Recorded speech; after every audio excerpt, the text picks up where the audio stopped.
Hello বন্ধুরা, আশা করি সকলেই অনেক ভালো আছেন। ওয়ান্ডার বাংলার নতুন আরও একটি ভিডিওতে আপনাকে জানাই স্বাগতম। আজকে আমরা টাইটানিক সম্পর্কে এমন একটি অজানা তথ্য জানব যেগুলো আপনারা আগে কখনো জানতেন না। তাই বন্ধুরা, তথ্যগুলো জানার জন্য ভিডিওটি না টেনে সম্পূর্ণ দেখতে হবে। আর হ্যাঁ, আপনি যদি আমাদের চ্যানেলে নতুন হয়ে থাকেন তাহলে প্লিজ ভিডিওটিতে একটি লাইক দিয়ে চ্যানেলটি সাবস্ক্রাইব করবেন। তো চলুন ভিডিওটি শুরু করা যাক। যখন টাইটানিক ডুবছিল তখন কাছাকাছি 3টি জাহাজ ছিল। একটির নাম ছিল স্ন্যাপসন। মাত্র 7 মাইল দূরে ছিল সেই জাহাজ।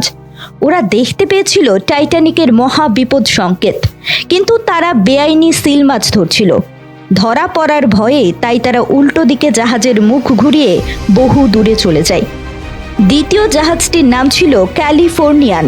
মাত্র 14 মাইল দূরে ছিল টাইটানিকের থেকে, আর সেই সময় ওই জাহাজের চারপাশে জমাট বরফ ছিল। ক্যাপ্টেন দেখছিলেন টাইটানিকের বাঁচতে চাওয়ার আকুতি, কিন্তু পরিস্থিতি অনুকূল ছিল না এবং ঘন অন্ধকার ছিল চারপাশে।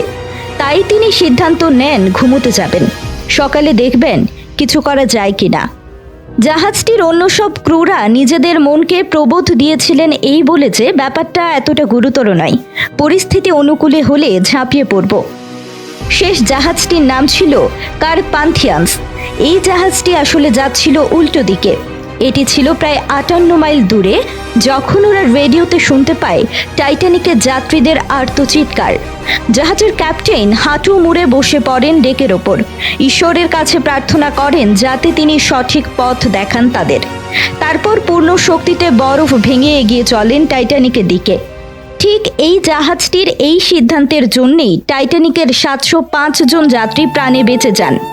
টাইটানিক একটি ব্রিটিশ যাত্রীবাহী জাহাজ ছিল, যেটি উত্তর আটলান্টিক মহাসাগরে 14 এপ্রিল 1912 সালে সাউথ হেম্পটন থেকে নিউ ইয়র্ক সিটির প্রথম যাত্রাপথে একটি হৈম শৈলের সাথে সংঘর্ষ হয়।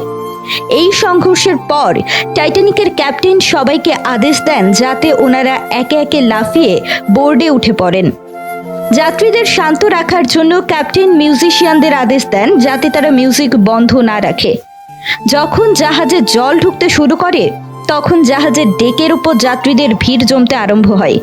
বিক্ষিপ্ত যাত্রীদের দেখে মিউজিশিয়ানরা ভাবতে শুরু করেন তারাও লাইফ বোটে উঠে পড়বেন, কিন্তু যখন তারা জানতে পারে জাহাজের লাইফ বোটের সংখ্যা যথেষ্ট নয়, তখন তারা আবার গান গাইতে শুরু করেন।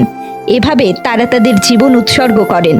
টাইটানিকে ওঠা 20,204 জনের মধ্যে 1,503 জন যাত্রী করুণভাবে মৃত্যুবরণ করেন। তবে দুঃখের বিষয় হলো মৃতদের মধ্যে বিশাল অঙ্কের মানুষেরই নাম ও পরিচয় জানা যায়নি। বেশি বেওয়ারিশ লাশের কবর নাভা স্কটিয়ার একটি সিমেট্রিতে এখনও রয়েছে। পানিতে ডুবে যাওয়া ব্যক্তিদের মধ্যে কেবল একজন যাত্রী বেঁচে ফিরতে পেরেছিলেন। চার্লস জংঘি নামের মাতাল এক লোক কয়েক ঘন্টা ঠান্ডা বরফ পানিতে ডুবে থাকার পর সাহায্য পেয়ে বেঁচে ফিরেছিলেন। জানা যায় প্রচুর মদ খাওয়ার ফলে তার শরীর গরম ছিল, আর এ কারণেই সে ঠান্ডা বরফ পানিতে জমে যায়নি। 1858 সালে অর্থাৎ টাইটানিক ডোবার 14 বছর আগে আমেরিকান এক লেখক তার বইয়ে এই জাহাজটি ডোবার ভবিষ্যৎবাণী করেছিলেন। দ্য র্যাক অফ টাইটান নামে এই বইয়ে বিশাল এক জলযান বরফখণ্ডের সাথে ধাক্কা লেগে ডুবে যাওয়ার কথা বলেছিলেন। বরফখণ্ডের সাথে ধাক্কা লাগার পর এটি সমুদ্রের নিচে হারিয়ে যায়। টাইটানিক ডোবার 73 বছর পর এর ধ্বংসাবশেষ সমুদ্রের নিচে পাওয়া যায়। তো বন্ধুরা, আজকের ভিডিও এ পর্যন্তই। বিদায় নিচ্ছি। আবারও দেখা হবে নতুন কোনো ভিডিওতে। আর এমন সব অজানা ও রোমাঞ্চকর তথ্য পেতে আমাদের চ্যানেলের সাথেই থাকুন। আল্লাহ হাফেজ।